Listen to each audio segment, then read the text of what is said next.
Welcome back. एक बार फिर मैं आप सबको शामिल करता हूँ इस प्लेटफॉर्म पर। पाकिस्तान और अफगानिस्तान का जो ट्राई नेशन सीरीज में दूसरा टाकरा हुआ, उसमें अफगानिस्तान का पलड़ा भारी रहा और अफगानिस्तान के स्पिनर्स ने वहां पर डोमिनेट किया पाकिस्तानी बैटिंग लाइन को। इस तरीके से वो मैच 18 रन से जीत गए। यहाँ पर अगर हम इस मैच को डिफाइन करें तो सबसे पहले पाकिस्तान की बॉलिंग की बात करें तो पाकिस्तानी बॉलिंग में इससे पहले हमने जिस चीज पे अपने तहफुजात का इजहार किया था, जिस चीज को हमने उसे पाकिस्तान के लिए वरीज करार दिया था, वो ये थे कि फिफ्थ और सिक्स बॉलिंग ऑप्शन। यहाँ पर ये हुआ कि फिफ्थ और सिक्स बॉलिंग ऑप्शन जो आपके हैं, सईम अयूब और ये राना फहीम अशरफ, इन दोनों ने ना अपने सिर्फ अपने ऐसा कि नहीं कि सिर्फ अपने कोटा पूरा किया 4-4 ओवर्स का, और दोनों ने बड़े अच्छे स्पेल डाले। सईम अयूब की इकोनॉमी रेट 5 से कम था और एक विकेट भी ली उन्होंने क्रूशल गुरबाज की, वो भी पावर प्ले में उन्होंने 3 ओवर किए। फिर अगर हम बात करें फहीम अशरफ की, उन्होंने डेथ में बॉलिंग की और वहां पर 4 विकेटें ली, 4 ओवरों में 26 रन देके। तो इस तरीके से आप इन दो फिफ्थ और सिक्स बॉलिंग ऑप्शन की अगर आप बॉलिंग कोटा देखें तो आपको अच्छा नजर आता है और ये इंप्रूवमेंट नजर आती है, ये पॉजिटिव साइन नजर भी आता है आपको। जिसपे हमने कहा था कि इनको स्टेप अप करना पड़ेगा तो उन्होंने वो करके दिखाया। और जो वहां पर हमने अपनी तहफुजात का इजहार किया था कि कहीं ना कहीं आपके जो मेन बॉलर्स अगर जिस दिन पीट गए उस दिन इनके ऊपर ज्यादा प्रेशर आएगा। जो ये आपके पार्ट टाइमर्स हैं, जो फिफ्थ सिक्स आपके बॉलिंग ऑप्शन है, तो यहाँ पर ये हुआ कि आपके 3 front line bowlers Haris Rauf, Nawaz और सुफियान मुकीम, तीनों ने अपना स्पेल पूरा ही नहीं किया 4-4 ओवर्स का, और उनके इकोनॉमी रेट्स भी हायर है, वो अंडर द पंप रहे। तो अपोजिट हो गया कि जिनसे एक्सपेक्टेशन थी कि वो बचा पाएंगे, जो अच्छा करते आ रहे थे वो नहीं कर पाए, और जिन पे तहफुजात थे वो बेहतर कर गए। पाकिस्तान ने फील्डिंग में लैप्सेस किए, बॉलिंग भी इस टाइम आपको कहा कि मेन बॉलर्स की तरफ से उतनी अच्छी नहीं थी, अपार्ट फ्रॉम शाहीन शाह अफरीदी जिन्होंने अपने 4 ओवर के स्पेल में 26 रन दिए। इसके बावजूद भी अगर हम देखें तो 169 पर उनको रिस्ट्रिक्ट कर लिया था। सिद्दीक उल अत्तल की एक अच्छी इनिंग थी और साथ इब्राहिम जादरान की, लेकिन आउटस्टैंडिंग इतनी नहीं थी कि पाकिस्तान की रीच से टोटल को बियॉन्ड नहीं लेके गए थे। 170 क्वाइट चेजेबल है इन मॉडर्न डे क्रिकेट में अगर देखें, और पिच भी ऐसी नहीं थी कि ज्यादा उसमें इतने डैमेज नहीं थे कि अगर 170 वहां पर चेज ना कर पाए। लेकिन क्रेडिट जाता है यहाँ कि अफगानिस्तान ने इस तरीके से बोल्ड डिसीजन लेके अपनी टीम खिलाई, जहां पर उन्होंने अपने चारों स्पिन ऑप्शंस हैं वो अनलीश किए, जिसमें आपके पास नबी है, राशिद खान है, नूर है, और फिर जो उनके गजनफर है उन्होंने उनको भी खिलाया। तो 4 स्पिनर्स उन्होंने यहाँ पर अनलीश किए और वो पाकिस्तान को ट्रेवल करने के लिए इनफ थे। साथ में अगर हम बात करें तो स्टैंड आउट किए वहां पर फजल हक फारूकी, जिन्होंने अर्ली जिटर्स दिए पाकिस्तान को और वहां पर पाकिस्तान को चेज में बहुत पीछे छोड़ के चले गए।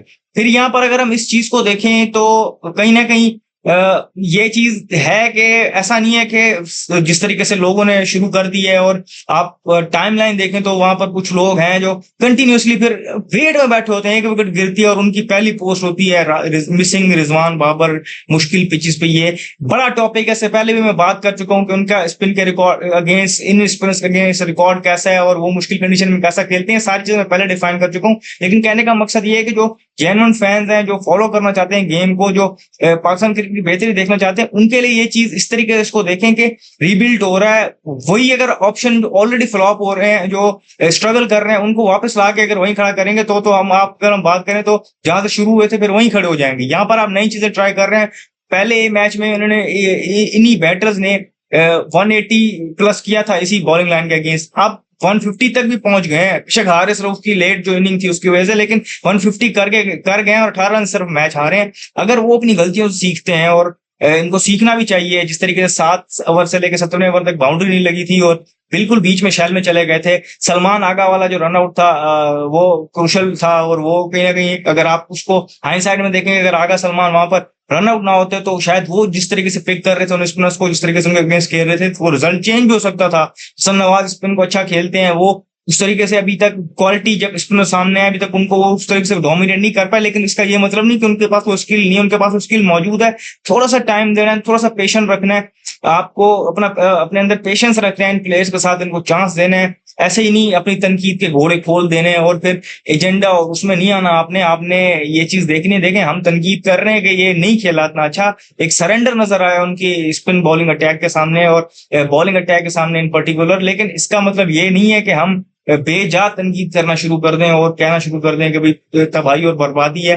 तबाही और बर्बादी ऑलरेडी हो चुकी थी, हम रॉक बॉटम पे ऑलरेडी मौजूद थे, अभी वहीं पर ही हैं, वहीं से ऊपर जाएंगे, इससे नीचे कुछ भी नहीं है। तो हम जहां पर जो नीचे देख चुके थे अब इससे नीचे और हमने कहा क्या ही जाना है। तो पेशेंस रख लें, एक आध मैच और देख लें, आगे एशिया कप आ रहा है उसमें देख लें कि बड़ी टीम्स के अगेंस्ट, इंडिया जैसी टीम के अगेंस्ट मेन आपका टेस्ट होगा, या अफगानिस्तान के अगेंस्ट आपका जो टेस्ट है इसको आप कैसे पास करते हैं, और क्या उस स्पिन अटैक को अफगानिस्तान ने जो खिलाया था फाइनल में होपफुली पहुंचेंगे यही टीम, अफगानिस्तान और पाकिस्तान ये एक और मैच खेलेंगे वहां पर, वो अगर देखें तो ऐसा लगेगा भी सीरीज 1-1 से बराबर है, वो सीरीज डिसाइडर होगा। इस तरीके से मैच को देख रहा हूँ तो देखेंगे उसमें कैसे खेलते हैं पाकिस्तान। ये चीज भी आपने माइंड में रखनी है कि अफगानिस्तान इस टाइम पर स्ट्रॉन्गर साइड है और पाकिस्तान वीकर साइड है। ये वो पुराना दौर नहीं है जहां पर आप देखें कि अफगानिस्तान वीकर साइड हो, क्योंकि लास्ट अगर आप 5 या 6 मैचेस का रिकॉर्ड देखें तो 3 में से उसमें से 5 मैच का रिकॉर्ड देखें तो उनमें 3 जो है वो अफगानिस्तान ने जीते हुए, तो अफगानिस्तान का पलड़ा यहाँ पर भारी है। तो ये चीज भी आपने माइंड में रखनी है। तो उसके अगेंस्ट आप एक मैच जीत गए हैं और एक आप हारे हैं।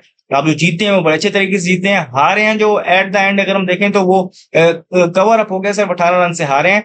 अब तीसरा मैच आएगा, देखना है उसमें आप अपनी गलतियों से सीखते हैं या नहीं। फिर एशिया कप आएगा, वहां पर इंडिया का जो टेस्ट है आपके सामने वो आएगा। इस तरीके से आप अपने आप को चेक करेंगे और आप देखेंगे कि आप कहाँ पर मौजूद हैं और आप लिए लिटमस टेस्ट होगा ये सारी चीजें। तो जो भी फर्दर अपडेट्स होंगी हम यहाँ को देंगे। इस वीडियो में फिर वक्त इतना ही, मुझे दीजिए इजाजत, शुक्रिया, अल्लाह हाफिज।